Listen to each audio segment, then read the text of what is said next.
I'm turning off, mate. Right, give me a sec. How's that? Wow, that was a welcome, wasn't it? Yeah. Okay, welcome everybody. How are you? It's Friday, which is Sports Day, so I expect a reasonably, sort of enthusiastic response. How is everyone? Good. Okay. Now we're Facebook Living this morning too, so therefore, if I just refer to the camera every now and again, it's just because there are a few people who might be watching on their phone. And look, we've got a great turn up. So what we will do, we're going to bring more tables and chairs in because I know, Barbara, that's not the best spot to be because you won't see all the good stuff up on the screen. So we're going to bring some more tables and chairs in for you guys.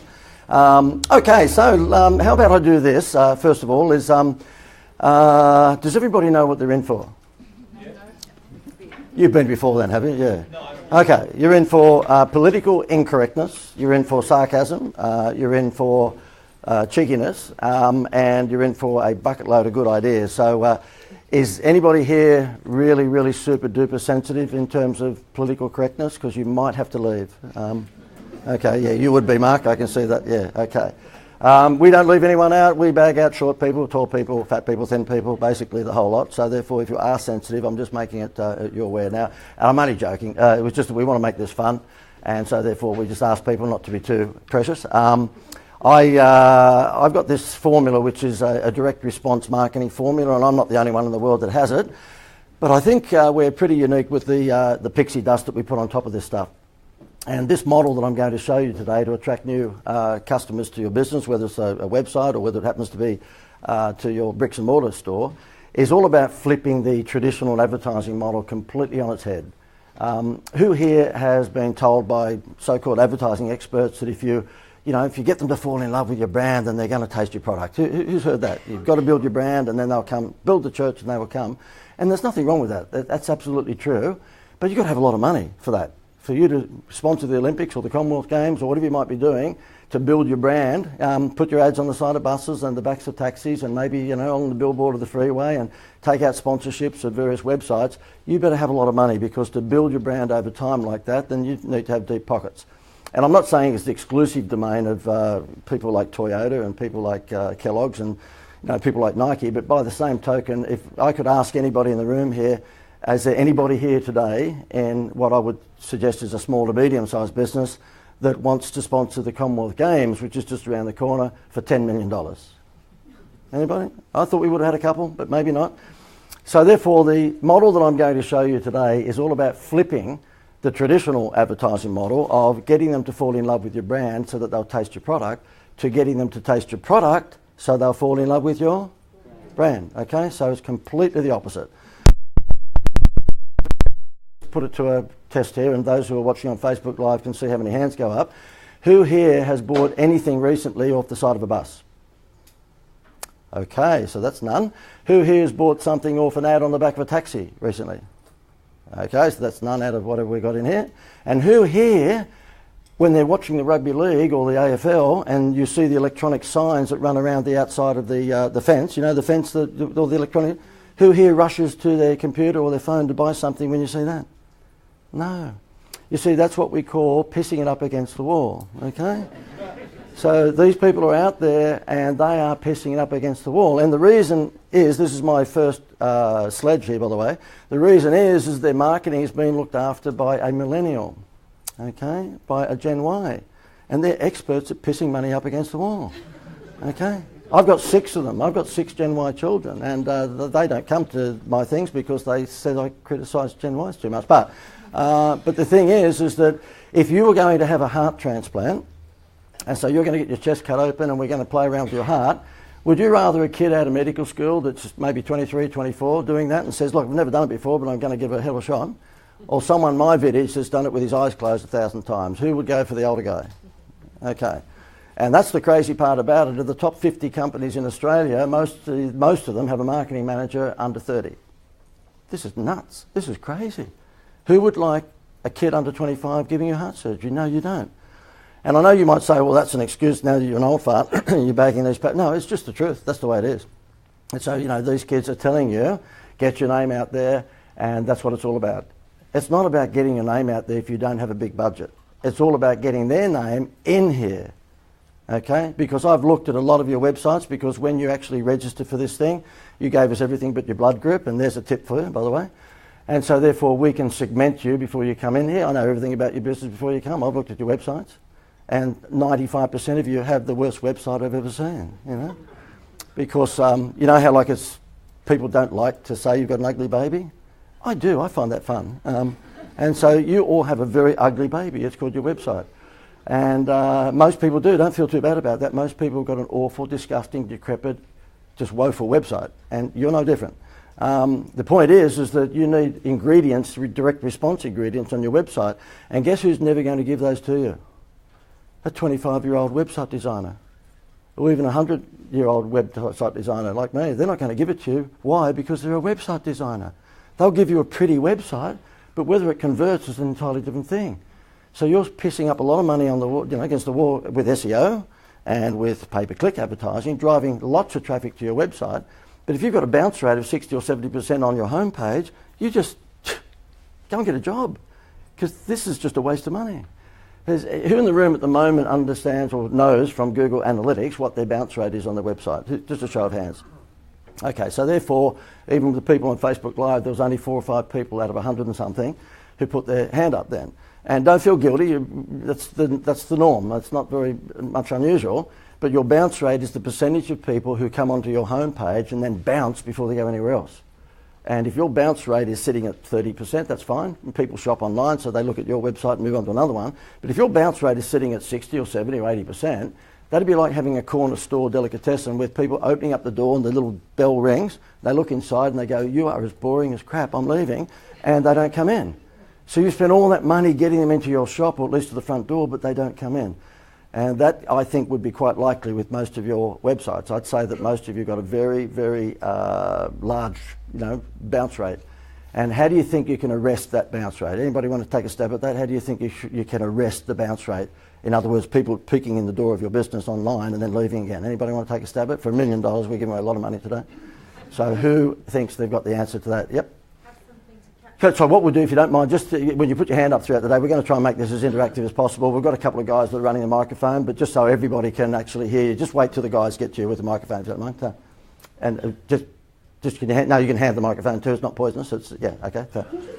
Have something to capture them, to draw them into the next page. That like Perfect, you got it. So therefore, I'll run through the 5 components, and we're going to go through that today. I'm going to give you a whole, you will get a bucket load of stuff today that you can take back to your business, and you can never see me again. And I think you'll find today was a pretty good investment of your time. By the way, everybody here is here for, how much money did you pay?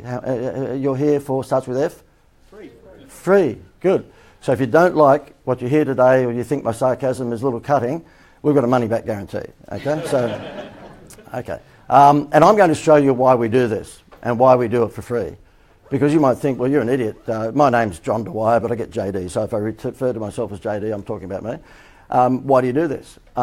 It's a really interesting model that Anthony Robbins created about 30 odd years ago, and it's called sell once to many, okay? Sell once to many. If I had knocked on your door this morning and you had not heard of this event, and I said, could I have 8 hours of your time? What would you do with that door? You slam it in my face, okay? But you've just given up, 8 hours. Well, we're going through to midnight, so you've given up 16 hours of your time, and I can show you all of my wizardry and how all this stuff works, and you know how it works. I mean, goodness me, I'm not doing this because I like you. You buy into my program, I will like you, but at the moment, I'm not so fussed with you, okay? So the whole idea is that you bring a lot of people into your environment, and this is the old world way of doing it. The new world way of doing it is that, okay? That machine there. It's called Facebook Live. We did one of these in Brisbane before Christmas. We had 70-something people in the room, but we had nearly 400 on that. So who thinks I might be moving away from doing seminars pretty soon? You got it. The Partridge family bus will just be parked in the garage, and I'll just do this thing, Facebook Live. Why would you go out and rent rooms and catch planes and do all that sort of stuff? This technology is here for us today. I can be talking to someone in Los Angeles. I probably am right now. So which is weird because they should be asleep. But so the thing is that what we're doing here today is that I'll give you a bucket load of value, and you know the game. It's no surprise. For goodness sake, you've been to seminars before. There will be a sell. I will show you, look, if you want more of me, then this is how you get it. You know how it works, right? But there won't be any run to the back of the room or that rubbish. I've been to all those seminars and it makes me quite ill, to be honest with you. So we don't do any of that. If you want to join in, that's fine. And if you choose not to, we just hope that you die in your sleep. Okay? So there's no hard feelings. We just hope that you have a pretty ordinary life from here. This Sell Once to Many is something that you all should be doing. Whether it be this or whether it be webcasts or whether it be Facebook Live or podcast, you should be doing this. This is mighty, mighty powerful. And, in the old days before seminars crashed, because they have, it was not unusual. Forget Anthony Robbins, he's out there on his own because obviously he's been around the traps for a while. But it was not unusual for some of the speakers, particularly in the personal development sector, who tend to attract a lot of people who are about to neck themselves, and so they will run to the back of the room and buy those tapes to stop them from committing suicide. The personal development space, they would do sometimes $500,000 or $1 million just in a weekend doing this sort of thing, right? So now those days are gone. Filling seminar rooms now is pretty hard, although we've done okay today. But if you've got good content, hopefully you can still fill rooms. But who here has done something like this? Who has done something where you've sold once to many instead of booking meetings on one-on-one? Who's done that? Okay, right, okay, not many. So what I want you to see here today, regardless of whether you end up hanging around with us in the future, just have a look how this works. And if you're fair dinkum about it, and we sort of are, we're pretty much down to earth, regular. There's no, what would I say? The catchphrase for the seminar industry is get them high, make them buy. Get them high and make them buy. Now that might be the case for personal development. So they're jumping up and down to the, doing the jet star jump, and they were depressed in the morning, and now they're pumped up because we've had everybody massaging your shoulders, and you have done the conga line and all of that. But we don't have it in conga lines, and I don't really want you to touch another person. I just want you to sit there and have a squiz at this and see whether or not you're interested. So, in fact, this is quite the opposite. This is a demotivational seminar. We bring you up and ask you to show us your website, and I bag the crap out of it. You cry, I'm happy, and you leave depressed, pretty much. But then we can fix the depression if you join our program, okay? So I'm a bit hypocritical. Righto, so therefore, let me ask you this question. Who thinks that in business, to make money, so we all got that what's the best way to show you how to flip this model? The fish shop, the seafood fish shop, he thinks that he's got to build his brand, and then they will come, okay? He thinks that we're going to build the brand. So what does the fish shop owner do? He actually sponsors the local little netball team and the local little soccer club and this, that and the other. And he thinks, well, that's going to build the brand because it's got Fred's Fish Shop on the back of the shirt and phone number 55102, okay? And he's in his fish shop thinking, well, they'll build the brand and then they're going to come in and buy seafood from me. That's pretty good. No, he's suffering from a disease at the moment that many businesses are in Australia, or business owner, and it's called dickheaditis. Okay, so he's a dickhead because he's decided that if he sponsors the local little netball team, then there's a lot of parents on the sideline. I've seen them, you've seen them, take a pen and paper with them and they write down the sponsor's name and the phone number. They're going to get butchers from that meat from the butcher. He's a moron, okay? What he should be doing is that he should be having girls dressed up in nice little outfits at lunchtime outside the seafood shop and dinner time outside the seafood shop, handing out calamari samples. You see, we're flipping the model because we're getting them to taste our product so that they'll fall in love with our brand, okay? And hardly any of you have done that on the front page of your website, okay? So the way I collect data is that if I'm going to do a webinar or all that sort of stuff, we send them to a landing page, and then when they come to a landing page, of course, we give them a free something. It might be a free report, it might be a free video training series, it might be whatever. And when they do that, they download that, what have they got to give us in order to get that free stuff? Their name and their email address. We're not much interested in their email address anymore. That's yesterday, that's Bedrock, Fred Flintstone plays with that. You don't get anyone that opens your emails anymore, you know that, okay? Your email open rate, if you get 20% on an email blast, to a list, then you're doing pretty good. If it's a warm list, when people come into my world and if they join one of the programs you'll see that we've got here today, I get a 90-something% open rate because they're paying me money. They want to know what I'm going to say. But if I've got a cold list, which is in our instance 20, 30,000 people who have been to these sorts of things and they haven't bought from us, then we used to get a 34% open rate. That was the glory days of maybe 2 or 3 years ago. We're sitting at somewhere between 15 and 20% open rate now, and that's good. That's pretty good, okay? So why would you be too concerned about their email address when you can get something else from them that has a 94% open rate within 3 minutes? And what do you think that is? Their phone number. You want their phone number, okay? And I'm going to show you how we fill a restaurant in Melbourne, the only restaurant in the world, 100% occupancy rate every single night of the year because of text messaging. So all that happens is that we stopped him spending $500,000 on advertising. He was on radio and newspapers and everything that moved. It's a very big restaurant, classy restaurant I should say, in Melbourne called the Lobster Cave, and it's at Beaumaris, which is a classy area of Melbourne. There's not too many houses there for less than 2 or 3 mil. And I said, well, he joined my program. We've got 2 programs, and I'll tell you what they are at the moment. One is a program where you join it's called the Manifesto program, and that's a few $100s a month where you get access to all of my stuff and a bit of access to me. And then people who want private coaching, that is, I take over their marketing and look after their marketing for them. I become their quasi-marketing manager. That's a $2,500 a month program. That's the way it is. I've told you what you're up for. Okay, so you'll hear more about that afterwards. This guy's in the latter program, the private coaching program, where he gets me to run his marketing.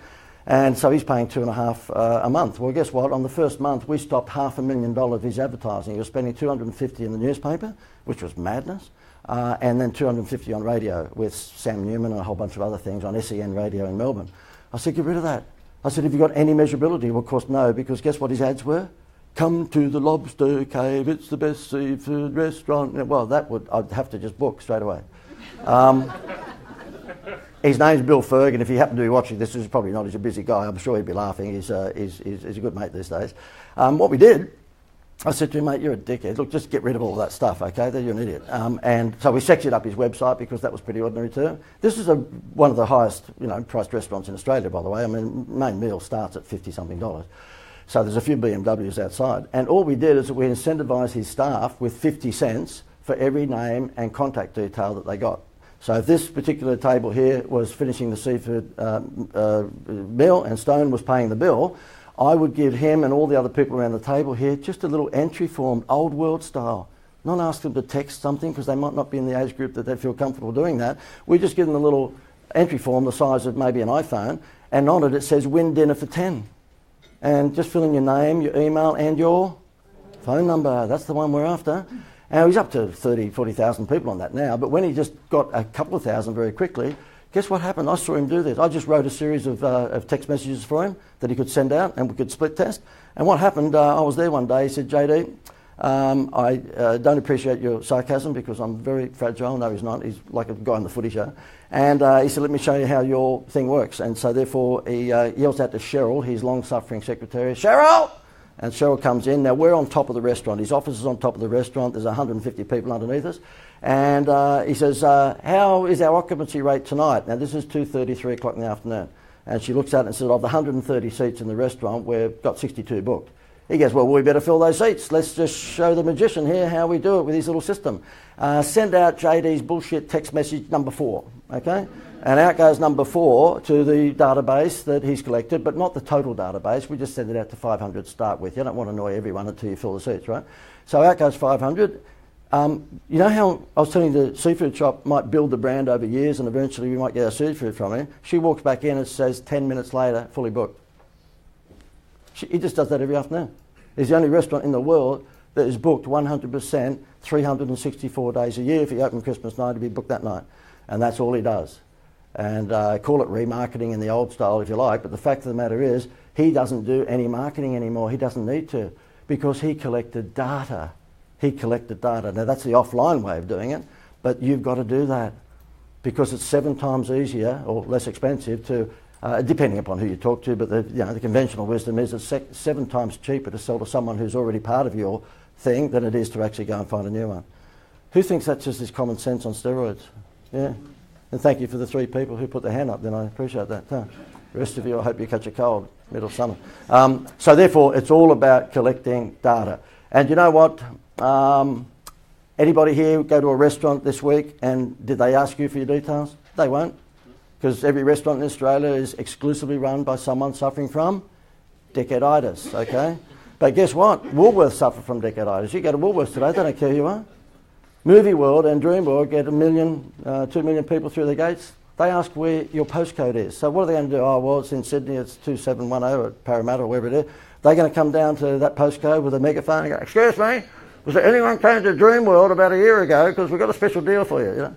They're just not. I mean, my kids are 19 plus these days. We've got 6 of them, but a few years ago when we'd moved up, we were Sydney-siders. We would, always have relatives that would come from Sydney and Melbourne. Where do they want to go? Theme park. And so therefore you'd take, the Von Trapp kids to the theme park. And I'll never forget, I was, obviously, trusted with the safety of the kids that day. Well, that was stupid of my wife to do that. And so we get to the gate, and we pay the $4 million to get in, as you do. And the girl says, "Oh, can I just have your postcode?" And you can imagine what that does to me. It just winds me up, And this little 16-year-old girl's there. "Can I have your postcode?" "Oh, yeah, well, it's for whatever. And I said, "But hang on, why don't you ask for basically my email address and like my phone number, because then you can remarket to me?" And she said, "Excuse me, I will have to call security. Could you move on?" So, but they don't do that. They're nuts because they've got a 24-year-old marketing manager, maybe. I don't know. The crazy part about it is that if I said to you, was McDonald's a savvy marketer, who would say that they are? Who would say McDonald's? Just show of hand, please. You've got to do this, otherwise it won't be a seminar if I don't get you to do this and that. You do that. What they do after a while with the seminar speakers, they get you doing that all day, and they go, "And that'll be 10,000." So therefore, it just makes sense. Well, who thinks McDonald's is a pretty good marketer? Show me. Yeah, okay. If I was running McDonald's, I would sack their marketing manager within 5 minutes, because guess what? They got 1.7 million people today going through their restaurants, and they don't collect one phone number, one email. They don't do anything. It's McDonald's. They're a pretty savvy marketer. Nobody collects data. Nobody. Except a mob called, starts with A, they've come to Australia recently, and they're a pretty big show. Amazon. They know what it's all about. They know what it's all about. Do you know that you've been segmented before you come in here? You notice you've all got different coloured lanyards. We know what industry you come from. So if I ask you a question, I already know the answer. So, but I pretend that I care about you, so I'll ask the question. So the thing is this the way that normal seminars are supposed to be? I'm not sure. So therefore, it's all about market segmentation, and nobody collects any data. The best way you can collect data on your website, of course, is to offer some sort of freebie, whether it's a free video tutorial series or whether it's a free report, which is the one that most people do. So if I was a kitchen renovator, and I knew that most people coming to my website had a crappy kitchen, because does that stand to reason? Sort of does, doesn't it? Okay, so they found me on Google AdWords or pay-per-click somewhere, and they've come onto my website because I'm a kitchen renovator. I've got a reasonably warm prospect, you would think. Okay, on a scale of 1 to 10, who knows? But they're reasonably warm because they're on a kitchen renovation website, and I'm an Italian, rigid-edge kitchen renovator. So therefore, do you think it might be wise that I would have a free report on the front of my website, the homepage, and that free report would say, download this free report, the 3 biggest lies that most kitchen renovators tell you. Hint, hint, that's not really an Italian granite benchtop. It comes from China, okay? Now, if I'm getting my kitchen renovated, do you reckon I'm going to download that? And do you think all of a sudden I'm catapulted to trusted advisor? Because I've just told you about the secrets of the industry. There's a lot of shonks out there, right? So therefore, then, of course, when you download that free report and you give me those 3 things, your name and your email and your phone number, guess who gets a phone call in the next 60 minutes and gets freaked out? But how did you know I was in the market for a kitchen? Well, you're silly enough to give me your details, and now what we do is annoy you until you buy or die. Pretty much, that's the way it works, okay? Well, I better buy now. Good decision. Who thinks so far, just in the first 10 or 15 minutes, that that's pretty valuable? Okay. And what you should do from here today is, whether you're in a bricks and mortar business or what have you, or online, is just collect data. It is so simple. Gail, my wife, and myself. Oh, by the way, my wife's down the back in the pink dress, and her name's Gail. It's our wedding anniversary today. We've been happily married for 25 years. We've been married for 30 years, but happily married for 25 of those. So it's not really our wedding anniversary. That's a dad joke. There'll be quite a few other dad jokes. I'd like to also introduce you to my girlfriend, Jodie. She's just there. And we've been going out for a couple of years, sort of thing, but Gail doesn't care, really. Yes, that's what it is. And if you think that's the only dad joke you're going to get today, well, I'm sorry, I'm going to disappoint you. There'll be a whole lot corny ones. What are they going to call Bob the Builder, by the way, when he retires? Bob. Yeah. Anyway, so did you hear that news this morning on the radio? I was shocked with it. And I'm being serious for a minute. It was what's her name? It's an American actress. And she was stabbed in Hollywood. Reese Witherspoon? No, with a knife. But you see, You see, you're lucky on Facebook Live because you can just turn it off. They feel bad about leaving, you see. Yeah. Okay, so therefore, let's get on with this. But before we do get on to showing you this system, because there's 5 steps to it, and I think you will really, really be interested in this, and if you're not, please fake it, is that, let me ask you this question. Who thinks that you need a good product or service to make money? I guess that's a given, isn't it? Who thinks that? No. I've got lots of clients that have got shit products, but they're making a lot of money, okay? They're making a lot of money. That's no video, the Facebook Live? I'm sorry? Oh, sorry, no video. Yeah, sorry, I forgot to tell you the rules on this. Please, because I am a bit cheeky, I don't really want lawsuits, and so therefore, no video, if you don't mind. So therefore, I don't mind when the slides come up, you want to take a photo of them, because I know you don't want to get writer's cramp. But yeah, no video, if you don't mind, because I do tend to criticise people. You probably haven't noticed that yet, but I do. And look, it's all in jest, it's all in fun, but some idiot out there is probably going, oh, well, you know, I've played that back 4 times, and you actually, you know, you denigrated my name. I did, because you're a dickhead, okay? So yeah, no video, but I don't mind if you want to get your phone out and take photos. It helps you with the slides, that's fine. Yeah, who thinks, I'll just ask you that, this dementia thing is just a nuisance. So we all think, okay, you need a good product or service to make money, and I say, no, you don't. And let me give you a demonstration. Who thinks McDonald's makes the best hamburger in the world? They sold $27 billion worth of hamburgers last year, okay? And I think if you put it to a vote, wouldn't be many of us that say, oh, yeah, it's the best hamburger. So therefore, don't be too concerned. I'm not saying that you should have a shit product, but don't be too concerned if you're not the number 1 product of your industry. And what you're going to learn today is something which we call challenger brand marketing. Because if I was to ask you a show of hands again, I'm not going to be too seminarish with hands all day, but if I was to ask you who thinks they are the leader of their industry, the market leader, in other words, the Coca-Cola of their industry, who is in that position at the moment? Because if you are, you're lucky you, but who thinks they're the Coca-Cola of their industry?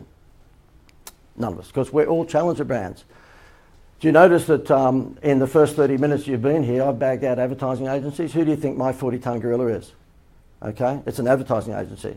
And so therefore I'm going to really highlight straight up front, A, I'm not a seminar speaker, because I know that that will probably resonate with a lot of people, because who's been to seminars and thinks that the guy at the front is a wanker? Yep. Well, I'm a wanker, but a wanker with good content. Because when you go to most of the seminars, and I've been to a million of them to learn, I was a corporate consultant up until about 4 or 5 years ago, and the reason I got into this, I just said to my wife, look, we're not 25 anymore, we're not getting younger, so this whole thing about having clients like, you know, basically there was News Limited and Channel 9, and it might be, you know, Blockbuster Video, Greater Building Society, big companies, they would pay you 10 or 20. Greater Building Society, when I left doing their stuff, which was about 5 years ago, they were paying me $34,000 a month.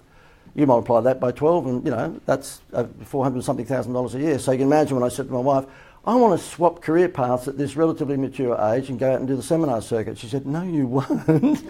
And so it was a bit scary in that first year because I had no clue what I was doing. Many of you would probably say the same at this point, but I had no clue. And so therefore we decided to cut up my IP, my intellectual property, into bite-sized pieces and hopefully make a shitload more money by selling that to small to medium-sized businesses. And the reason that I felt that model was probably doable was because, guess what? You can't afford an ad agency. Most small businesses that are doing less than $10 million turnover can't afford an ad agency because the ad agencies out there, we're talking the John Singleton style ad agencies, they charge a lot of money for those guys that do that. And oh, there goes my microphone. Where'd that go? Yeah, bloody dementia, I've got to get rid of it. So therefore the thing is they charge a lot of money. These guys charge a lot of money and they've got to pay for the fountain in the lobby and they've got to pay for all the BMWs outside. So therefore, for you guys, really the training that you could get in terms of marketing, and most of it will be build the brand and then, you know, they will come, is pretty limited to the internet, isn't it? You just got to do self-training on the internet. And so this direct response stuff, if you get it right, I think you'll find it to be powerful because guess what? Only 5% of businesses in the world use it. Well, I just proved it to you. I said, how many people have been to a restaurant lately and you got your data collected? None. So therefore, very, very few people use this system. And in your instance, if you aren't the 40-ton gorilla of your industry, if you aren't the Coca-Cola of your industry, then what you want to do is accept that you are a challenger brand. And the best example of a challenger brand is Richard Branson. He came to Australia and he smacked Qantas's ass and he stole a lot of market share from them. Because when he came in, guess what he inferred? He inferred that Qantas starts with R and the next word is us off. He inferred that Qantas were something us off, ripping us off. Now he didn't say that because he probably couldn't get away with it, but what he did say, keep the air fair. He came out and said, keep the air fair. Now what does that tell all of us? Wow, Qantas must have been ripping us off. Now whether they were or not is for someone else to determine, but the fact is he stole a lot of market share from them, and he did all the stunt mentality. He's unbelievable when it comes to getting free publicity, and he was a challenger brand. And I just find it amazing that these days, and of course Qantas are making money these days, but so would you when you outsource a lot of stuff overseas if you wanted to.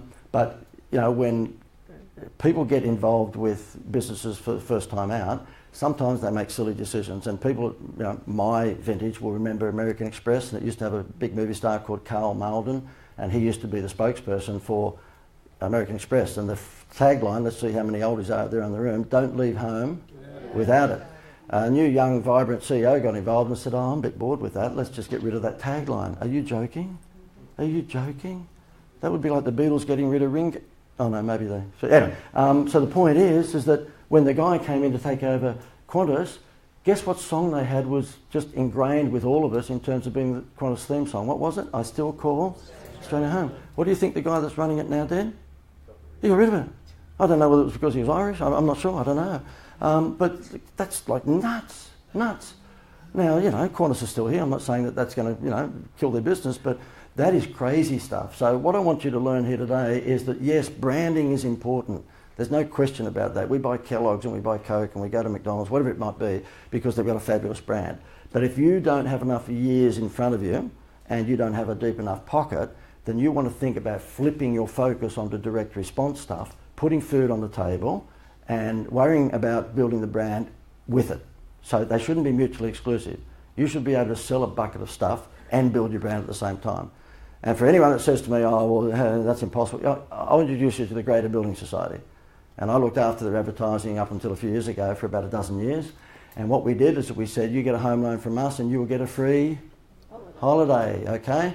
And we got them to pay for the whole... Do you really think that Happy Meal toy is free in the McDonald's box? No, it's not. I know, I've worked with this company, so therefore, you're paying for that toy, right? And what we did is we took their eyes off the price, because what McDonald's did, and what I'm going to teach you here today, is to take their eyes off the price. The last thing you want to be selling on is price, because that's a race to the bottom. And so McDonald's, for example, we've got 6 children, they're 19 upwards these days, but at one stage we had 6 children under 12 screaming at us in a Tarago, okay? He touched me, he looked at me, she pinched me. And so McDonald's, we got a lot of money out of us with Happy Meals. But if you asked us what a Happy Meal cost, I couldn't tell you. We spent in just, I think, 3 years, $6.8 billion on Happy Meals, and they never ate a hamburger. It was all about the free toy. McDonald's took our eyes off the price, right? So the thing is that the Greater Building Society, when I got involved with them, they said, oh, we're finding a bit of a struggle to get out home loans. I said, that's because you're dickheads.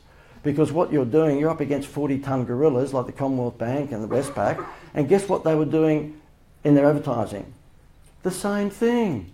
Oh, we got a home loan, and and they'll show that beautiful image of the bank manager shaking the kids' hands with the money box and waving like that, and the slow-mos and all that 60-minute promo stuff. And then they would go get a home loan from us at 6.2%.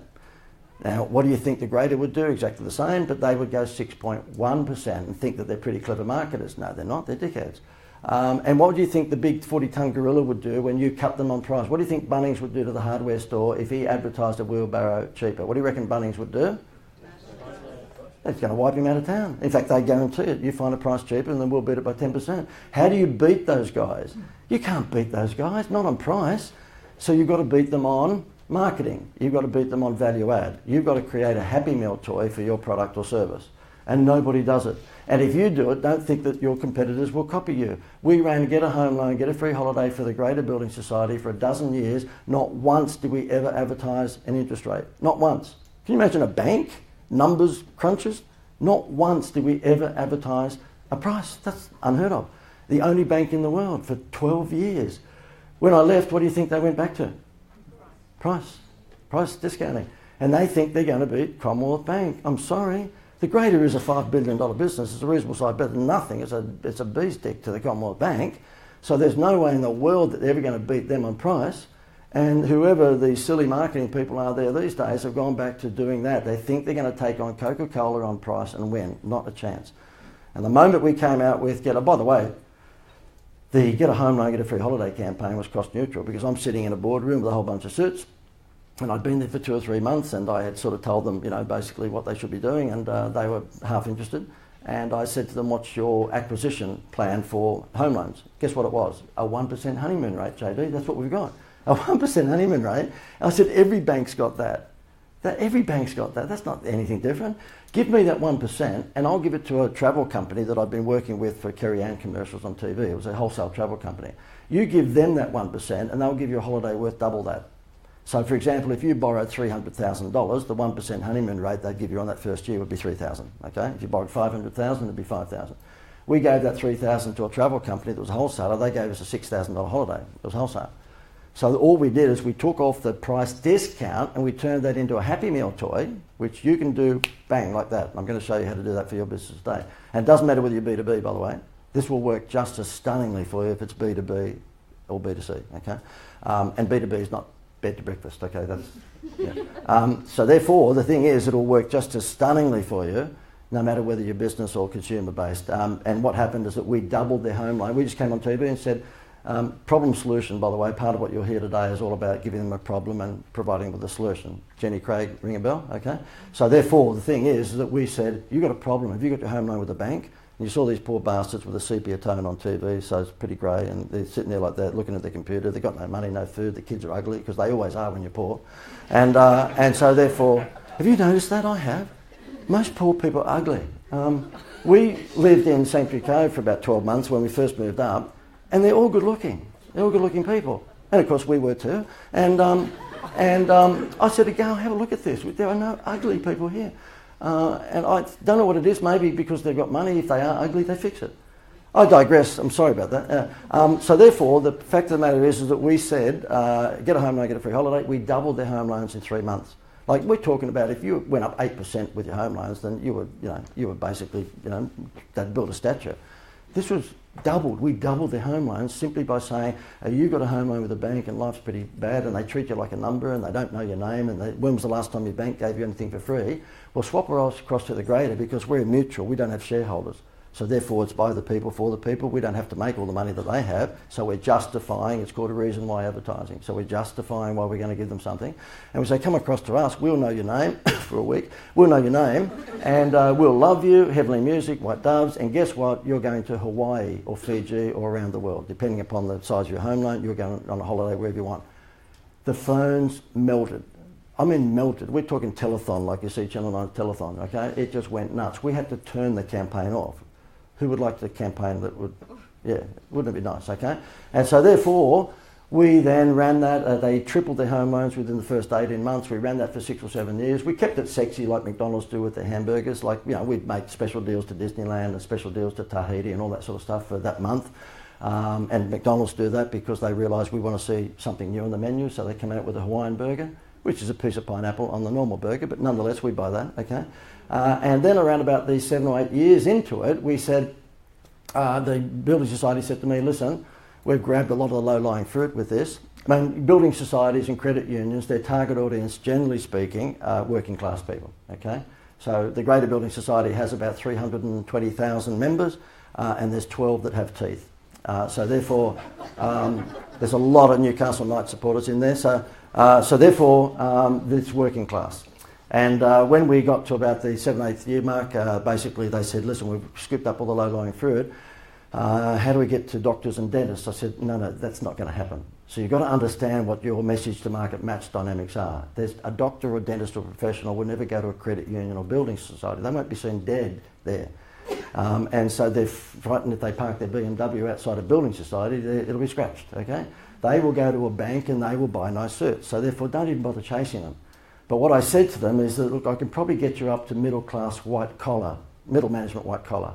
And they said, how do you do that? I said, well, a mate of mine did the Billy Connolly commercials for ING and they were able to just go nuts with that. So you can either go you can either go grand or bland. What do you want to do? And they went, well, what's the grand one? I said, what we'll do is get a celebrity and we'll zip this thing up real quick. Okay, you put a celebrity on top and get a free holiday and see what happens. And so that's what happened. I went over to New York and we got Robin Williams signed up, and he was ready to be the spokesperson for the Greater Building Society. It didn't just happen like that. Obviously there was months worth of negotiations. And you wouldn't believe it, when we've done the handshake, I jumped in the plane and come home, and of course I rung up the Building Society manager and said, you need to build a statue. And he said, of who? I said, of me. I just picked up Robin Williams. And when we got to the airport in Sydney, Robin Williams had left a message to say he just got a movie, so he couldn't do it. And I, damn it. So we started the whole process over again, and we ended up getting, you know who we got? We got Jerry Seinfeld, okay? And of course, I'm still milking that, and so would you if you worked with him for 3 years, so get over it, okay? I get these people that, you know, troll me on the internet and go, oh, how long are you going to milk Jerry Seinfeld for? Oh, forever. Yeah. Yeah. So, who have you hung out with lately? Guy Sebastian? Yeah. So therefore, yes, I will milk it. So therefore, we put Seinfeld on this thing and it went whooshka. It just went nuts. And you're looking at a dickhead, because guess what? I just charged the Greater Building Society towards the end. It wasn't like I did it for about 11 or 12 years. In the beginning, it wasn't 34k a month, but I was charging 34k a month, which is 400 grand. Their net value throughout the Seinfeld period went something like 3.8 up to $5.2 billion. I mean, we're talking nutso.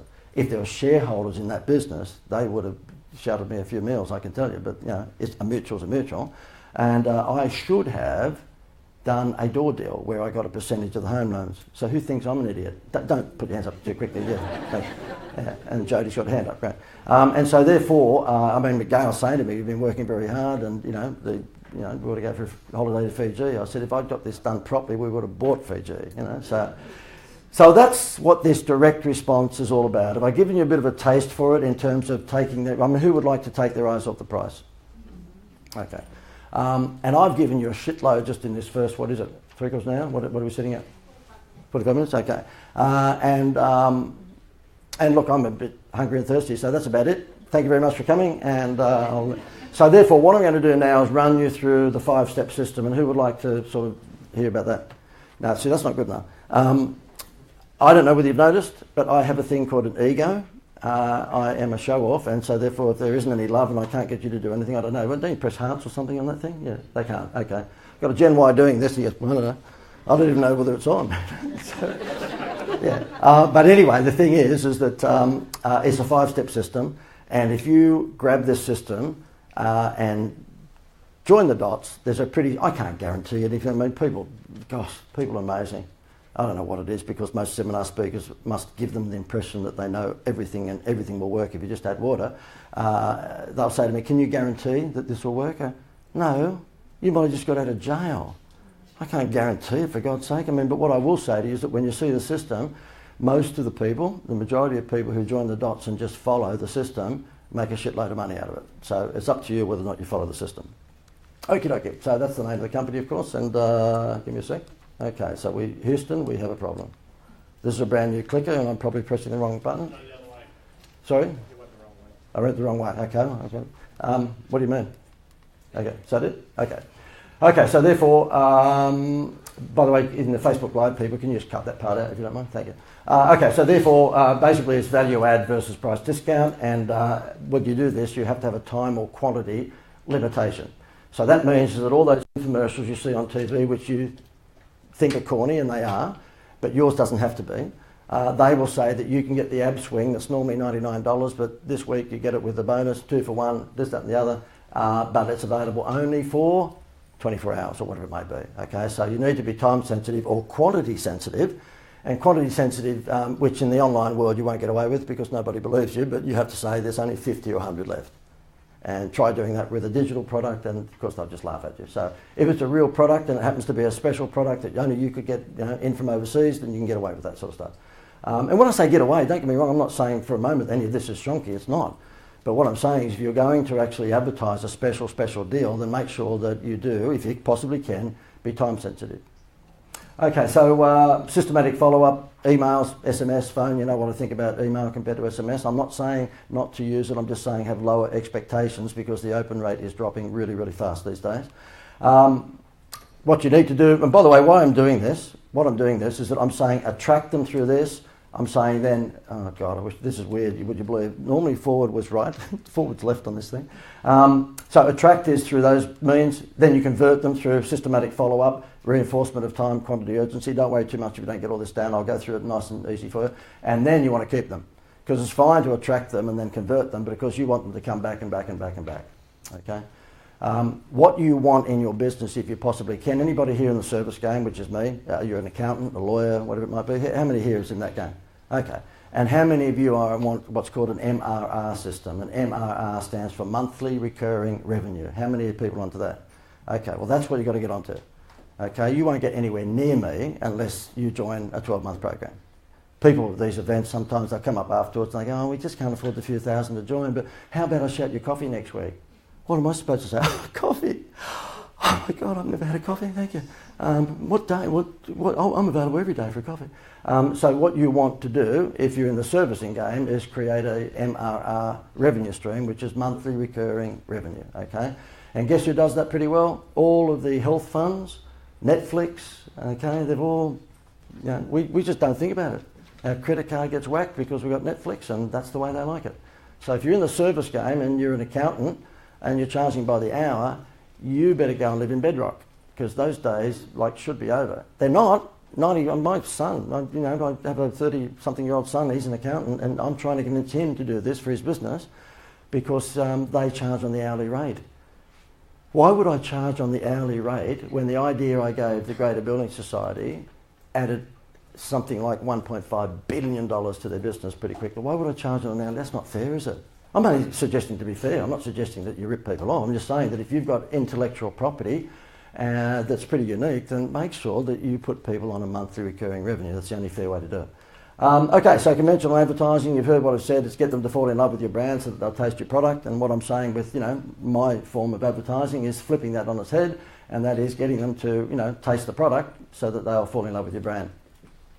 These guys, I was with them back in my 20s, so therefore I was with them for a while, and what I learnt there was not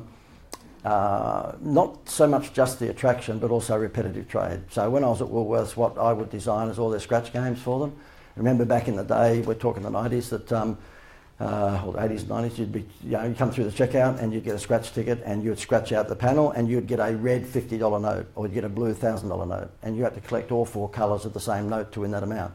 Well, we made sure that if it was a $1,000 note, that the green one was the hard to get, and you had the red, the blue, and the yellow, but you were looking for the green. And in the $500 note, we made the yellow the hard one to get. So when you got the green in that, you thought, shit, I'm in with a chance here. No, you're not. My parents were very lucky throughout that era. They won a lot of cars and trips and things. They just shopped at Woolworths regularly. It's just a freak of nature. I'm only joking. If there's a lawyer watching this, that's not the truth. Okay, so at Woolworths, I also got involved in doing a lot of these things, which anyone close to my vintage might remember. They were stamp collection promotions. We borrowed these out of Tesco in the UK. I didn't dream this stuff up, but it works like nuts. It works like crazy. Keep in mind, 84% of all the world's decisions in terms of purchasing are made by women. Men don't give a shit. I don't even know. We get to the airport when we're going on holidays overseas, and I say to Gail, where are we going? I got no idea. I remember when we were building the house we're in at the moment, it was a week out from finishing, and I walked in and the builders are scurrying around everywhere. It was just before Christmas and we wanted to get in, so we'd give them an incentive of a carton of Crown Lager every afternoon if they would stay till 4 o'clock, because Christmas time builders piss off at like 11. And so that was getting them to stick around. And Gail went to pick the kids up at school. This was a few years back. And so I'm the dumb husband standing there, and the head builder comes up. There's workmen everywhere. And he goes, mate, you're the husband, aren't you? And I go, yep. He says, look, I want to ask you a question about the upstairs ensuite. I said, mate, stop there. And he goes, what? I said, I didn't even know there was an upstairs ensuite. In fact, I didn't know there was an upstairs, I just came here to deliver the beer. And he goes, can you give me your wife's number? Yep, here it is, ring her. So, us men, we don't really care about any of this stuff. And so therefore, if you are marketing, just be aware that in general, I'm not saying it's your target audience, if you are actually selling footballs, and of course it would be men, but 84% of the decisions are made by women. So just be aware of that. And Woolworths, of course, knows that. And what would happen there is that every time you spent $5, you got a stamp, you saved it up to get to 20, and then you could buy that cookware or glassware for discounted prices, and it went nuts. And then I got involved in doing a lot of the bingo games for the newspapers. And this is repetitive trade, which is what you're after, on steroids. Now, quite a number of you would have clicked the button to come here because you saw my ad that said this guy got 812,000 leads in 1 week. Who clicked that ad? Okay. Well, I'll tell you what that was. That was New Idea magazine. It was one of these things. What happened is that we dropped our bingo cards from the magazine, and we said, listen, if you'd like to win all these things, house and lands and $50,000, you just ring. At that time it was 0055, it'll be 1-800 now, and we'll give you 6 bingo numbers, and you scratch them out or mark them off, and then at midnight tonight the machine will click over and give you the next Tuesday's 6 numbers, and then Wednesday's 6 numbers. Now at that time, the biggest number of phone calls that Australia had ever seen in 1 week was a poll that Current Affair ran, asking you which Prime Minister would you vote for, who would you vote. It was around election time. And this company that we used to do the 1-800 numbers said, 38,000 calls. We got 812,000 calls in 1 week. And why did we get that? Because what we did is that we got them the first day. When that drops out of the New Idea magazine, they go, well, I want to win that, I'll ring up 0055, and they said, your numbers today are 4, 16. And we would make sure that by the Tuesday they had 3 of the 4 numbers they needed to win $50,000. Do you think they're going to ring up on the Wednesday and the Thursday and the Friday? Yeah. My mum and dad had passed away a couple of years ago, God rest their souls, but I remember calling into mum every now and again when this thing was on. She goes, look, I can't talk to you, I've got to ring up the 0055 to get my numbers, right? You're going to win anyway. So the thing is that because we got 150,000 calls in the first day, I mean, I was picking up 14 cents a call. I had a head out here somewhere, because I'd just say to Gail, midnight, we'd had 10,000 calls come through at midnight to 1 o'clock. People would wait till midnight for the number to click over on the computer. And I'd just say to Gail on a Saturday morning, let me have a look at my watch, it's 10 o'clock, we would have made $20,000 in the last hour, I guess. It was just insane, because it was repetitive. Talk about monthly recurring revenue, this was minute recurring revenue. So there are ways now to do that like you would not believe online. We can drive traffic to websites artificially now like nutso, and the great thing is with Facebook and Instagram lookalike audiences, you can drive the right audience. In the days of New Idea magazine, whilst we sort of had a reasonable, understanding of the demographic, there were still people in there that we just wouldn't know. And by the way, do you think that New Idea up until this point of time had ever collected any data of their readers? And do you think in order for you to play that game, you had to register and give all your details? Yes. Do you know that Channel 9 tonight on Current Affair will be as silly as McDonald's are? They'll have 1 or 2 million people watching Current Affair. Why don't they get them to enter something and pick up all their details? Then they would be able to email or text when they've got a big new show coming out and not spend so much money in the Woman's Day magazine spraying bullets. It's just nutso. It's crazy.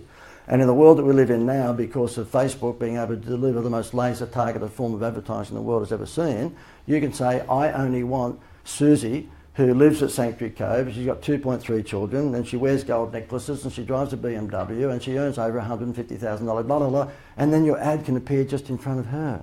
Like never before in the history of mankind it's never been possible before. And the thing is that who here at the moment has been advertising on Facebook and probably a little frustrated. Not getting the results that you're getting, okay? And maybe Instagram and whatever else, okay? Google AdWords was affordable. Remember that? I don't know, 5-6 years ago? That 50-cent click that you used to pay for now is probably $10, $15 or maybe $20. Who's found that Google AdWords is almost out of their price range these days? Yeah. Well, Facebook isn't, and Instagram isn't. They're still in their honeymoon period. And you might think, they've been around a while. Yeah, but they're still in their honeymoon period in terms of buying traffic, okay? We fill this room, I'll give you the numbers on this, we fill this room for about $6,000, about $7,000. I just spend $200 a day on Facebook, on the ads that you saw, by 30 days. So you multiply that out, you've got yourself $6,000. This room, I don't know, I don't get involved in this, but 2 or 3 grand. Let's say 10 grand all up, okay? Today what I'm selling is 2 programs. One will be about $6,000 and the other one will be $30,000 if you want private coaching. My break-even point's pretty damn easy. That's the maths on it, it's pretty easy. So therefore, Facebook can be really, really, really profitable for you if you know how to use it. But most people don't, because what most people are doing with Facebook is they're having a one-step sell. You don't want a one-step sell. You want let me see if I can get some interaction for you. You want a what sell? Not a one-step sell, you want a 2-step sell. You want a 2-step sell. That means that your Facebook ad or Instagram or, wherever you want, Snapchat, you want them to click the button and go through to a landing page. And when they go through to that landing page, you give them something for free and they give you their details. And that's the second step that you can then sell. Okay, so You know, a lot of people are just putting that ad in there and they're expecting someone to pick up the phone or buy something straight away. No, you've got to get them to like you and trust you. And the best way of doing that is to send them to a page where you make them feel comfortable. And on that page, it may well be that you're on video. If you're ugly, you may get someone else to do it. But, you know, you would then walk them through how you can help them with a product or service. Okay, so that was those days. I did all that sort of stuff. Channel 9 was another big client. We took their ratings just with artificially. And what I'm showing you here today are, well, not everything, but a lot of it will be artificial stimuluses, ways to jam your website, okay? Not with 2 or 3 people, we're talking avalanche, we're talking stampede shit, okay? So the 10s and 20% increases are not really part of my world. I get disappointed. I know I sound like a show-off, but I mean, this stuff is on steroids. If you know how to do it, you can drive a lot of traffic to your website. And if it was rubbish traffic, well, that's no good. Who wants rubbish traffic anywhere? They don't. But if it's qualified traffic and it's in your target audience, well, happy days. Because if your conversion rate is, I don't know, 10%, 20%, 30%, I think you'd rather 1,000 people come into your website than 100, wouldn't you? Simple as that. And this stuff here, we put that out, about 3 or 4 million of those cards around Australia. Kerry Packer was still alive at the time, and he had more money than God, so he said, just do it. And what we did, Channel 7 had just come off the Olympics and they'd stolen a lot of Channel 9's audience. So we wanted to steal them back again. And rather than actually go out and pay a lot of money for programming, we put out 4 million of these things. I used to work quite a bit with the TV networks, right? And so that what would happen, it would say, I don't know whether I've got a pointer on this thing, a laser, but it would say you've got 4 weeks here to win all these wonderful prizes. And on the first week, game 1, and what we want you to do is simply watch the news tonight, and a 30-second ad in the news will actually give you the bingo call routine. And the bingo call routine, you might not be able to see it there, but it's Wide World of Sports or 60 Minutes or Hey Hey It's Saturday. And when that would come out during the news on an ad break, you would scratch out like a number, but you scratch out Burke's Backyard or you scratch out Hey Hey Saturday. And again, we made sure that by the Wednesday you had 3 of the 4 symbols to win the cruise or the house and land or whatever it might be. Guess what happened? The State of Origin gets a rating of around about 40. Don't worry about the metrics, but I mean, the fact is that Olympics opening would get maybe 44, 45. State of Origin would get 40. In these days, the news on Channel 9 was getting 27 rating points. Channel 7 has smacked their ass because they took the Olympics, and Channel 7 went up to 27 from 14, and Channel 9 went from 27 down to 14. Now, Kerry Packer doesn't like losing. He didn't like losing. So he just said to me, whatever that shit is that you do, because he'd seen that I've been doing all the bingos in the newspaper, you just get that and ramp it up, whatever you want. You want to give away millions of dollars, just do it. And that's what we did. We dropped 4 million of them around Australia. The first night of Channel 9's news went to 44 points. We're talking 14 to 44. We're talking mega millions of dollars in advertising revenue, that means, because obviously every point is worth X amount of it. And as it turned out, we did this 2 or 3 times. I thought it was going to be the retirement package because I was the only guy in town doing all this sort of stuff, and the margins I could put on that were pretty handsome, because when you're exclusive supplier and that costs you $300,000 to print all those leaflets, you can say $600,000 and they don't blink, right? I remember actually when the Channel 9 guy said, so how much would that be? And my cost at the time to print all these was $300. I went, I'll be $642,700. Yep, good. Did I say 6? I meant 740. It was too easy, right? And what happened is that I'm thinking it's a retirement package. We'd retire, Maldives, I don't know, sell the kids, just go. And as it turned out, we smacked Channel 7's ass so badly that there was no comeback. And so therefore they just got all the audience back again. So after doing that twice, Kerry Packer just said, right, good, that's enough, we're back again. So that's what's called artificial stimulus. And I did a whole stack of them. Then I got into the 90s, the rugby league football cards. I won't do too much of that, but basically that is stimulus, repetitive trade advertising on steroids. The kids collect one card and then shut the gate. And we took that from 2 million to 12 million in one season, because you know what, the bubblegum companies had no clue what they were sitting on. Scandalous bubblegum that I grew up with. Women won't know what I'm talking about, but any men my vintage would have collected football cards. They were just a confectionery company, they weren't a marketer. What we did is that we took those football cards and handed out samples in the Sunday papers. And so I just walked into Rupert Murdoch and I just said, how would you like 2 million football cards? And they'd say, what do you want? I said, nothing, I'm Mother Teresa's cousin, I'm here to help Rupert make more money, and I just wanted to hand these cards out on the weekend. They would spend $500,000 on TV saying, get your free footy cards out of this weekend's newspaper, and then my football cards at $2 a pack would just go apeshit.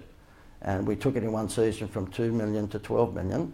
And the licensing for the football cards, which normally sat at number 21 or something because T-shirts and caps were bigger sellers, it rocketed to number 1.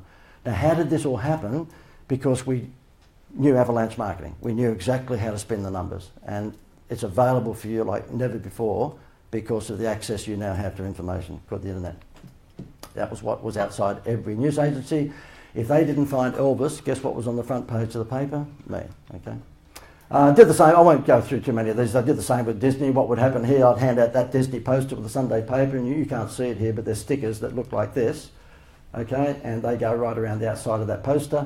We would give away the first 2 stickers with the newspaper, and of course then the kids were hooked into a repetitive spending pattern. They'd have to clip a coupon from the paper every day for 4 weeks and bring that into the news agency with 50 cents for my 1 cent sticker.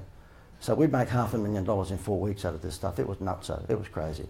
And the reason I'm showing you all this is just to say that if you get people into a repetitive spending pattern, which is what we all want to do, then shut the gate, it's all over. And don't feel too good for me about making $500,000 out of that, because then idiot me took out the Flintstones license and I lost that $500,000. So stick with Disney, don't go down the Flintstones path. Okay, these guys were the guys that were getting all this sort of stuff from me, so I'm only doing that as a cred build, so you know I was mucking around with some big companies there. But this is what I do now. So I've gone from the bigger companies to relatively smaller ones, and it doesn't matter what business you're in, this stuff that I'm showing you, and I think, even now, as you're sitting there, you have to be thinking, yep, I can see how this could work. Who at the moment, and we haven't even scratched the surface yet, I haven't even got to the 5 steps, who can see that this has some, resonance with their business, that you could do this shit? Yeah, okay. Okay, so therefore, they're all the companies that we do stuff for: manufacturing, wineries, banks, turf farms, tree surgery, guttering, personal training, scuba diving, nurseries, website design, you name it, right across. So please, when you hear all of this, try not to say to me in a break, oh, but my business starts with D. Different. No, it's not. Everyone thinks their business. We have a funeral parlour in Washington that's on this thing. Okay, so therefore, I've convinced him to not do flybys but die-bys. And he asked me, a big black American guy he is, and he goes, excuse me? And I said, well, look, you've been to Australia. He goes, yeah, I know the flyby thing. I said, well, what we'll do is die-bys. And, when anybody references a relative or friend, you give them a point, they save them up and get free headstones. And he thought I was serious, actually. I don't know about this program is appropriate for... I'm joking, okay. Okay, so therefore, this particular system that I'm going to show you not only work for just about all businesses, but who's in the coaching arena like I am? Who's in, giving advice for a living? Few? Okay. Well, you'll find here that this stuff is, or the way that you can market yourself and the way that you can adjust your programs will work very, very well for you. Okay, so therefore, we've done all that. Okay. It's 5 steps. First one is, who's your target audience? And it's not so much just who your target audience is, because you might say, oh, just women. It's actually who is your most profitable target audience. And that's really the thing about marketing. It amazes me when people spray bullets by putting signs on the, the fences around the AFL football game or on the side of a bus. Once you've identified your most profitable audience, it's just a matter of looking for more people who look like them. It's really simple. So it's not your target audience, but your most profitable target audience. And if your most profitable target audience for your hair salon are rich women who come from Sanctuary Cove and Sovereign Islands, and they're more than likely over 40, and they drive a BMW and they've got 2.3 children, they're the women that you want to chase, not just any women. Okay? Number 2, create a wow factor to take their eyes off the price. So the whole idea here is that you want to create a wow factor, a Happy Meal toy, to take their eyes off the price. Harvey Norman does that with 2 years interest free. Kellogg's have been doing it for about 50 years with a toy in the bottom of the box, and McDonald's do it really, really well. The third one is problem solution formula, and that is Jenny Craig. Okay, you are not feeling good about yourself, you're feeling overweight. Well, come onto my program and I can show you how to look like Elle Macpherson within 4 weeks. And Panadol and Nurofen are pretty good at that as well. You got a headache? Well, it'll be gone in 10 minutes. We used to care. Well, no, we didn't. We never cared. But Panadol thought that we used to care about what was in their tablets. We don't care. Put cocaine in there. Just get rid of my headache in 10 minutes. I don't care. So in the old days, they go, we've got paracetamol and codeine. Now, these days, they just show a little clock on the corner of the screen, and the lady who is ugly takes the tablet. Within 10 minutes, the clock turns around. She's good looking, she's got lipstick, and she's fantastic. It's unreal, this tablet. It should be, like all of us should get it. Number 4 of the 5-step program, and I'm being really nice here, which is unusual. I'm normally Dr. Evil. Be different online. I'm saying fix your ugly website, okay? And most of you have got an awful, ugly website, and you should be slapping yourself. So you've got to fix that website. Your homepage is ugly. And by the way, who's the director of first impressions for your business these days? Little Susie, hello ABC Accounting, or your website? Your website. You don't get to Susie, she's number 2. So the director of first impressions is no longer that girl that answers the phone that we used to say, when you answer the phone, make sure you do it with a smile. No, we don't care about her anymore. You make sure that your homepage is knockout killer, not only attractive, but also has direct response components. And number 5 is build repetitive trade. Okay, so that is collecting data and then making sure that you milk that data by following them up. Who here at the moment sends out email sequences by maybe a CRM program like Aweber or Infusionsoft or ClickFunnels? Okay. Well, again, there's not many of us, so there's probably only 20-25% of the room that are doing all that. So what I would suggest you do is that, I'm doing a bit of a, I'm saying I'm not a seminar speaker, I'm doing a bit of a seminar thing now. You hang around us and all that stuff just becomes natural. We have a Rolodex system whereby we have suppliers on board that, do websites for less than $3,000. We have people on board that do copywriting. We have, graphic design companies. We have copywriters, TV producers, radio. So what happens is that when people come on board our thing, we make sure that we help you get shit done, because we know that you wouldn't know where to find a copywriter that specialises in direct response. You might be able to find a copywriter if you Google, but do they know this sort of stuff? And probably the answer is pretty tough to find them. Okay, so we have all those people on the Rolodex. Okay, so what I'm going to do is show you before we go to morning tea the 5 components, and then after morning tea I'm going to give you a bucket load of case studies so that you can just swipe those. So keep in mind you came here for free today. If you're watching on Facebook Live, you came here for free. And so therefore I think that even if you decide, no, I don't want to hang around him anymore because he talks too fast and he's politically incorrect, you will still walk away from here with a bunch of ideas today that you can implement into your business. Will you if you don't join? Probably not. We've seen it all before. I've had restaurants come in here all the time. I do the usual bagging about not collecting data and all that sort of stuff. And they'll come back 6 months later. They didn't join the program. And when you see the offer that we'll make to you, it's pretty hard sort of to say no to it because we actually offer a certain money-back guarantee thing. But the thing is that they'll come back again. Oh, we just need a refresh. I go, right, okay. And you've obviously, your restaurant, you're running in Brisbane or wherever, you're collecting data. No, we haven't quite got around to that. Oh, okay. Did you change your website? No, the website guy is sort of on holidays at the moment, and he talks about this wireframe or frame a wire or something. Our websites are finished in 3 weeks. We don't mess around. If you don't give us any information, we can't, do it. But 3 weeks, all done and dusted. Jody, the one that we just put together, what was it? The guy last week, it was 8 days or something. He needed it quickly. Now, when I say me put together, it's not me.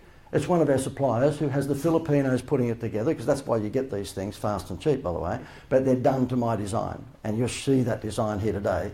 And you can take it and take the photo and race off to your website designer, and he's going to go, oh, that looks too salesy. That is just too salesy. We've got to put some pinks and blues and primrose too in there. And what we've got to do is maybe some clouds, and it's just, we've got to make it look gorgeous. But we won't ever sell anything. Doesn't matter, it's your brand. It's the brand that matters. What you want in everything that you see here today, you'll see it's all based on dollar metrics. You don't want to build your brand on vanity metrics. And you're familiar with vanity metrics? I got 184 likes today on that post. Good. Well, the kids have still got nothing to eat, okay? So, hi kids, we've got an empty table, we've got no food in the house, and basically I'm leaving your mother, but I got 104 likes today, Oh, thank you, Daddy, I'm hungry. So it's not about shares or likes, okay? Get away from that vanity metrics, that's bullshit. It's all about money in the bank, and that's what you're going to learn here today. Does that make sense, like common sense? This stuff is just common sense. I'm no Oh no, well I am, but yeah. Okay, so therefore, who's your target audience? 80% of your sales from 20% of your customers. You heard all that before. Parramatta Leagues Club were a client for about 10 years out of Sydney, and that's a pretty big club in Sydney. They've got 400 or 500 poker machines, which is normally the metrics of telling you whether it's a big club. A little bowling club with people who in God's waiting room, they would have maybe 20 pokies. This thing here has got like 500. It's a huge casino, okay? And so what happened is that they weren't selling a lot of food, okay, because this is what they look like on the outside, which to me is pretty, but anyway, that's what they look like outside. And on the inside, they just spend money around like you wouldn't believe because they had poker machines, but they weren't selling much food. Guess why? They didn't look around the area to see that the area had changed. Okay, so basically the area now were Asians and Arabs, most of which were gangsters, okay, so therefore, they were putting out their nice little letterbox drops and say, come in for a steak, egg and chips. And these people were going, what is steak, egg and chips? I can't spend my drug money on steak, egg and chips. So Cabramatta is just down the road, by the way. A lovely spot to wash some money through the machines here. So anyway, the thing is that I said to them, Dennis Fitzgerald was the general manager. I said, have you ever looked around the club? There's no white people. It's just, you've got, there's what went wrong and, one fuck you and the whole, they're all in there. So, but you don't have an Asian restaurant. I think it might be an idea to sort of, attract some people of that nature. Because they're in here and already putting their money through the machines. Putting the money through the machine. And so therefore I was adamant that eventually they opened up the Tinga pallet. It went nuts. It just went crazy. So that's a case of understanding message to market match. They had the wrong message, steak, egg and chips, to the market that they were chasing. Now they didn't want any Australians in the club. Okay, if you're going to pay all those football players to go out and play football, millions of dollars, we only wanted Asians and Arabs in the club. Why do you think we only wanted them? Because they play the poker machines. They were going to put a gymnasium in the club. Have you ever heard anything so stupid? Because their marketing manager was a Gen Y. Let's put a gymnasium. Oh, good. Let's attract good-looking girls who look after their figure, which means they're not going to eat anything. They come with their own bottled water. They've never seen a poker machine because they're little Miss Healthies. That'll be great. We'll make a fortune out of them. You idiots, And the only reason I said that is because I knew some of the clubs had done that. They put gymnasiums in their clubs. God, oh my God, So I don't know what they were smoking, but I wanted some of it because it was pretty. It was this hallucinogenic, And this is how we found the Asians and the Arabs. What we would do is that before, these days, of course, you can still do this, but these days with Google it makes it a lot easier. But this was back in, I won't say the 90s, it was in the early 2000s. This is called geodemographic profiling, and so therefore it's available for us. The government tells us that when they send out that census every 4 or 5 years, last year's was screwed up, but basically they ask us how many kids we've got and what sort of house we've got and what car we drive and how often we go to the movies, right? So they know everything about us. And when the government sends that census out, they say that information is confidential. You all hear that? That's bullshit. They give that to me. Because I am so important, but they give that to marketing people and marketing people resell that, and it's called geodemographic profiling. And so therefore we would just type in, we only want basically Asian and Arab drug people who are looking to enjoy themselves in our poker machine environment. And so therefore then we press enter and it would light up, this is not it by the way, you can see South Australia and stuff, but this is an example. It would light up the streets where 70% of that street was occupied by our audience. So where do you think we put our letterbox brochures? In the streets that are light up with red? You better believe it. Now in the old days when I was in Woolworths 1,000 years ago, we just put out 1 million brochures. Not anymore. You put the brochures out in the streets that have a high percentage of your demographic. This is Facebook advertising in the bricks and mortar world. This is laser targeted advertising in the bricks and mortar world. So if you're a bricks and mortar business, how many bricks and mortar businesses do we have here? Restaurants, fashion shops, hairdressers, whatever. Okay. So you don't want to just draw a circle around your shop and just put out 10,000 brochures anymore. You want to go through this system. And this system is free if you know where to get it. Now, in these days, we were paying a company called Pacific Micro Marketing. Notice I'm trying to use as many big words as possible for our geodemographic profiling. We went to Pacific Micro Marketing. 2 all beef patties and on a sesame seed bun. So therefore, we would go to them and we'd pay 50 grand for this software program. Now you can get it from select letterbox companies for free. Okay. Do you want to know how to get that? Good. You better join the program later on. So therefore. That's one we've done for Southport Yacht Club recently, same thing. Okay, won't do it. Okay, so therefore I'm going to give you an example here of a B2B avalanche sales using this thing. This happens to be a company here on the Gold Coast called AdFence, and they make the signage that goes on the outside of fencing for construction sites, and it's a Environmental Protection Authority law that you have to do that to stop the dust from coming out for the school kids and all that. And when they sort of came up with this particular company, they thought, let's make it as hard as possible for anyone to find us. Why don't we misspell fence? And so they were suffering from that disease right from day one, okay? Because I always say to people, when they say to me, what should we call our business? And I say, well, certainly not what it's called, because it's Smith, Jones and Walker. That's the irony with these big advertising agencies. They tell you the brand's important, and they tell you it's all about problem solution, or they call themselves, Smith, Jones and Walker, or John Singleton Advertising. So when people say to me, what should I call my business? I'm a startup. I just say, Toys R Us. And they, but we're a landscaper. No, metaphorical, you moron. Okay, Toys R Us, okay? So therefore, it tells you what they do. The Institute of Wow, do you think I'm an accountancy practice, or would I be in entertainment or marketing or advertising? I think the business I had before this was called the Dynamic Ideas Company. Now, I'm glad I sold that because Dynamic Ideas Company as an acronym was not really all that flash.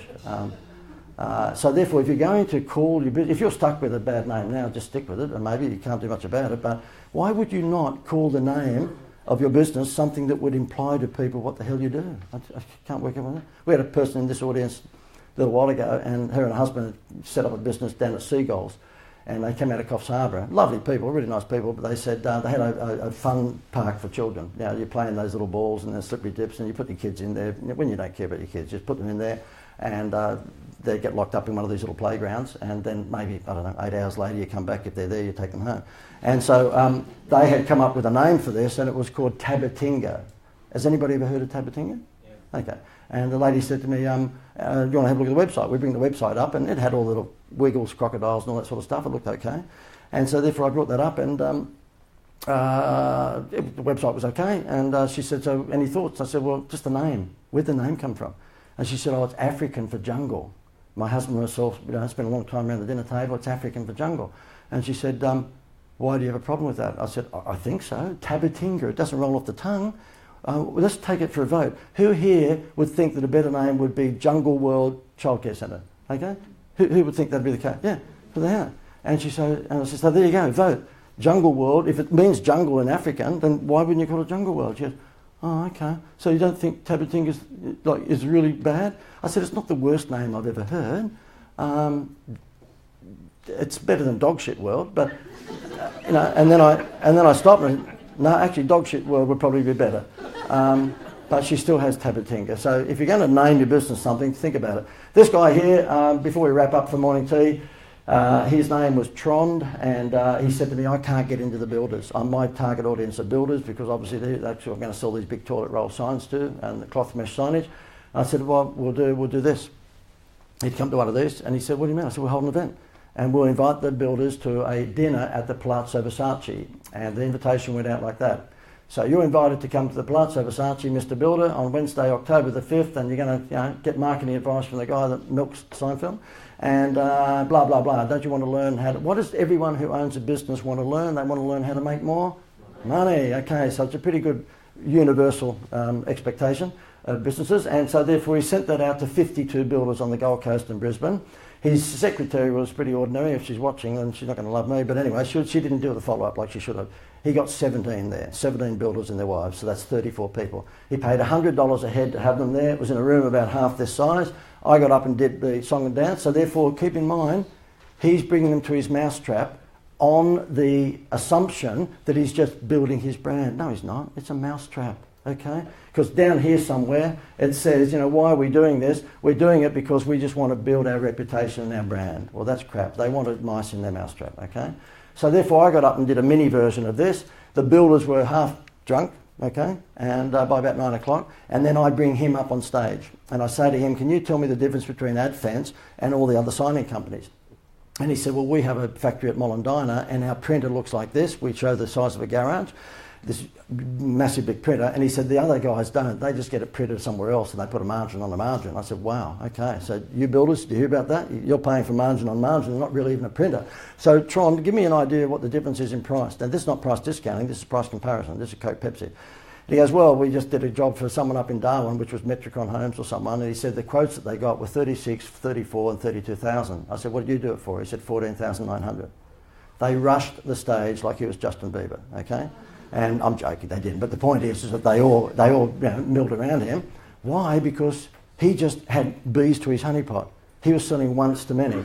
I left because I didn't charge him anything as a client, and I do that for clients.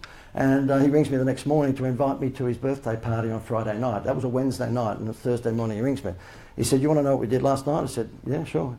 He said, it cost me 17 people by $100 by two because they brought their wives. So he said, $3,400.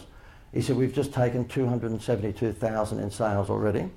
And by the party on Friday night, which was another 24 hours time, he'd taken another 120, he'd just done $400,000 in 2 days. And he said, let me tell you what the significance of that is. That's 15% of last year's turnover in 3 hours. It's still once to many. And so therefore, he doesn't have the business anymore. He moved on from it. But he came to one of these things around about 3 or 4 months ago, and I was telling the story, and he put his hand up and said, let me add some, he said, I know you've got a big enough head as it is, but let me just give more ego to you. Someone that night who didn't buy actually got transferred to Sydney and works for a big building company down there. 6 months later, gave me a $3 million contract. So he said, I know it's ridiculous, that's not going to happen every day of the week, but he said, from that one night, I just didn't get 400K, I got 3.4 million K, because they came to that evening. Okay, guys, so listen, we're going to close up and for morning tea for about 20 minutes. Okay, so give me 1 second. Oh, sorry, I forgot about Trond. Yeah, and actually, Facebook Live might as well look at this too. This is the guy that owns the business, or owned the business, and this is what he had to say. Mate, I work in a company called AdFence, and we print shape off for construction companies, go on fencing. Mate, we started with JD about 3 months ago. Our turnover is probably, in this first month that we're really talking about their promotions, double. You just institute the wow factor ideas and our turnover's doubled in a month. It is that easy. Just from national inquiry, conversion's probably gone from 25-30% to up around 70-80%. That alone has pushed us to capacity. We're in the process of trying to lift capacity so we can take full advantage of it, but it's been massive. Okay, now I want to show this lady before we do go to morning tea. This lady here, well, you'll see in a second, that's her. She runs a travel business out of Brisbane, and I said to her, why doesn't she do the same thing? And so she did. I won't bore you with the details, but she invited people to a nice dinner, and I happened to just MC the evening for her. But what she did is she got the dinner actually half paid for by one of the cruise companies, European cruise companies, Transocean or whatever they're called. And so the night cost $7,000 to put on, but she got 3.5 from the actual supplier. And it was very similar to this. It was a pretty flashpoint up in Brisbane. And this is the result of the dinner. She couldn't believe this was going to happen, but she was blown away when it did happen. Her name is Denise. Okay, well, hopefully it's not playing, so. No, it's not. Okay, we'll go again. No video. Can you play it from there? Okay. I'll speak for her, and she speaks a little like Catherine Kim, so if I say that, JD's a genius. Anyway, it's terrific when you're running these things and everybody tells you, yes, we've checked it. I live with a thing called potential problem analysis, and Woolworths put me through it all those years ago, and I hated it, but it's so good. So this morning when I'm here, I go, right, this works, that works, that works. We've got microphone runners, we've got this, we've got that, yep, and this happens. Wait 1 second. Okay. No, it's not. So anyway, what happened is that she ended up taking $500,000 in the one night. $500,000 in travel on the one night. We had a VIP night, and we invited some of our top clients, and we invited them to bring a +1. We had a representative from one of our companies who paid for half the night. By the time we'd actually closed the doors that night, we had $220,000 worth of business, and within the next 2 months, we had $500,000 worth of business. The cost was $7,500, and we split that with our suppliers. So for a very small investment, we got a huge return. For a few $1,000s, getting $500,000 in results was absolutely fantastic. Okay, so there you go. So try and sell once to many, and that's the offline way of doing it. Of course, there's lots of opportunities online, which we'll show you about. We're going to take a break now for 20 minutes for these people here to have morning tea. So if you're watching this on Facebook Live, you might want to go and grab a cuppa. And so we'll be back in 20 minutes. We've got coffee for everybody here, by the way, so you don't have to go outside. But if you want to go downstairs and get your barista stuff, that's fine. But we've got coffee and stuff here, so you can just grab it here and get back to your seats. We're going to try and kick off on the dot in 20 minutes, guys. Can I just ask you, if you don't mind, as you're standing up, to give me a